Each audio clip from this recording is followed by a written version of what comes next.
And we are following breaking news here on CBS Sports HQ. You see it right there. According to reports, the Suns finalizing a deal to acquire Oklahoma City Thunder All-Star guard Chris Paul. Of course, he was with the Thunder for just one season, led them to a somewhat surprisingly successful season for the Thunder, better than a lot thought would happen. Now at 35 years old, headed to the Suns again, according to reports. Let's take a look at the trade details, exactly how they're going down as of right now. There you see the Suns receiving Chris Paul, Nader, I should say. The Thunder in turn receiving Kelly Oubre, Ricky Rubio, Ty Jerome, also a 2022 first round pick. Woo! It's showtime!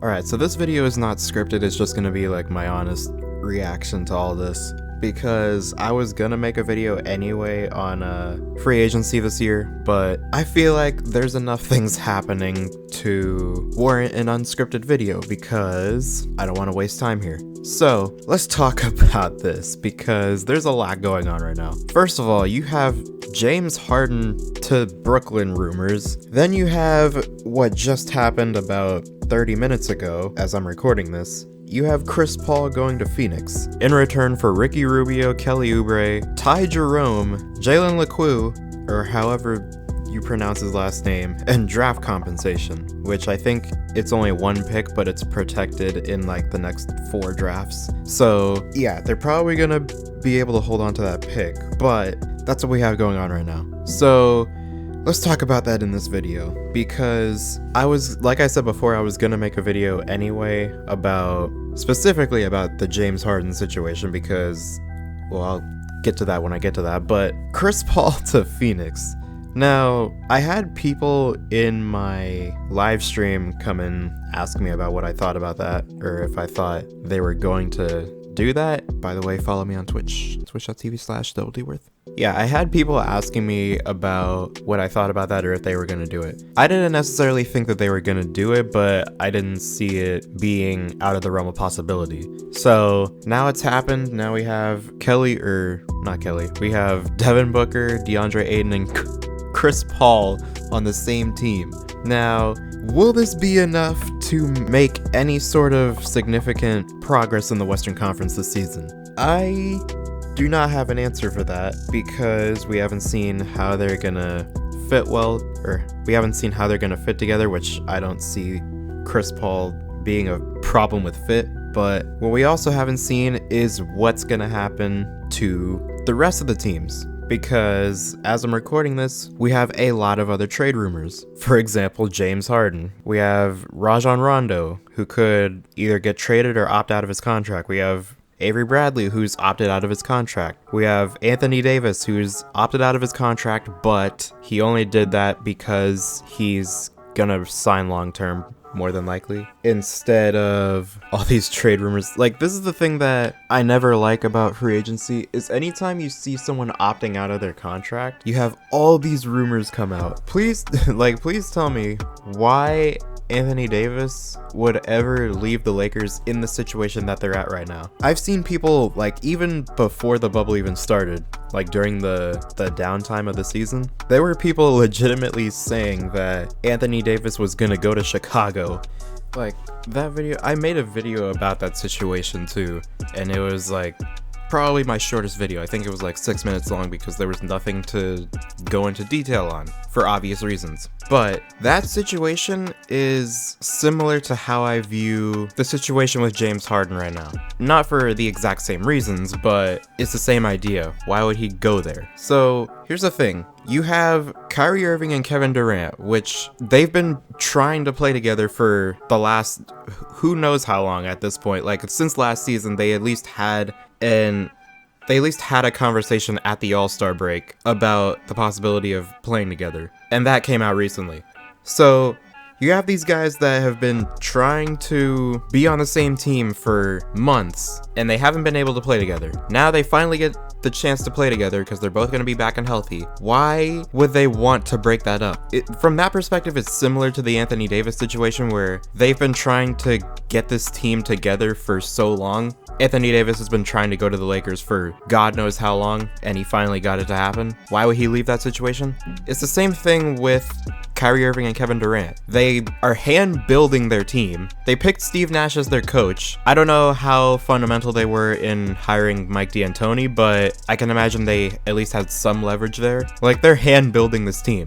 Why would they break that up, one? And then two, what kind of fit would James Harden be with Kyrie Irving and Kevin Durant? And even if they decide to trade Kyrie Irving, which again doesn't make sense because of everything that I just talked about, if they decide to trade Kyrie Irving for James Harden, what exactly does that accomplish in terms of one, fit, and two, playing both sides of the ball? Because I'll just let Swish Out explain it. Brooklyn, if they really want to be a championship contender, go after Jrue Holiday, bro. Go after Jrue Holiday. Your biggest glaring weakness is your perimeter defense.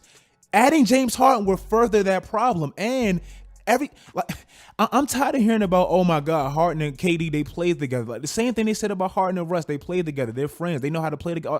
Bro, playing together in 2020 when they got MVPs, medals, awards, all-stars versus playing together when they got drafted together is completely different situations. And so yeah, you have problems with your perimeter defense, and so you go after James Harden. Like, are you seeing the issue here? So, because this is a problem that I have, a lot of people are saying that, like Swish Out just explained, like a lot of people are saying that, oh, how can you say that it's not going to work? It's James Harden, Kyrie Irving maybe, and Kevin Durant.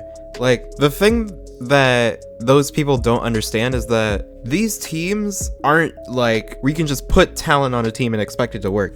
Because you have to think about, one, you have to think about the media that is going to be constantly trying to rip you apart, and especially New York media, which is going to be insane. You have to think about the fit, which I just talked about. You have to think about the play style difference, because James Harden, like I said in the last video that I made, James Harden has one of the most dysfunctional offensive games that we've ever seen. So when you have a guy like Kevin Durant or Kyrie Irving, if they are able to make that happen, which I don't see how they would because of not only fit but also money, but when you have a guy like Kevin Durant who needs the ball in his hands to make things happen, and then you have a guy like James Harden who needs the ball in his hands to make things happen, how does that work? It's because in Golden State, it's different because we kind of saw Steph Curry kind of take a backseat to Kevin Durant, especially in the last, I would say, either 2 seasons or season and a half.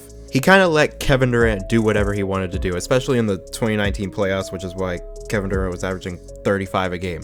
But when you don't have a guy like that that's willing to take that backseat, like James Harden, then what do you have? Like, legitimately, what do you have? The thing that I keep telling people that are saying things like this is that Kyrie Irving and James Harden are not Steph Curry, because they are number ones. And Steph Curry, while he can be classified as a number one under Kevin Durant, he's still one of the most unselfish players that we've ever seen. Like, I don't think that's a debate at this point, but, or maybe it is, I don't know. But James Harden and Kyrie Irving are not that. And so if anything wouldn't work out, I would say it would be Kevin Durant, because he would want to be that number one guy. And I don't see him being that number one guy under or with Kyrie Irving or James Harden.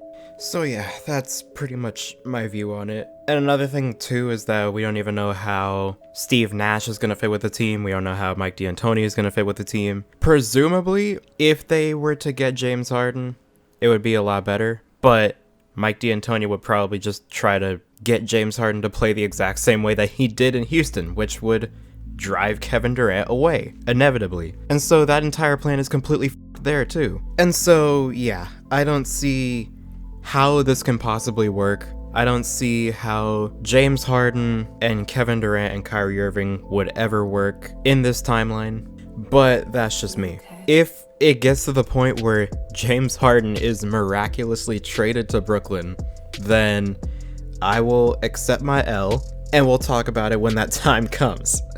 But I don't want to say that time. I was about to say that time is never gonna come, but weird things have happened, and so I'm not gonna make that prediction. But yeah, so that's really all I wanted to talk about in this video. As you can probably tell, it was unscripted, and so that's why it was a bit more rambly than usual, or at least I felt like I was rambling a bit. But I hope you guys enjoyed this video. Subscribe if you're new, hit the bell to be notified when I upload, comment down below what you want to see next, and as always, I'll see you guys in the next one.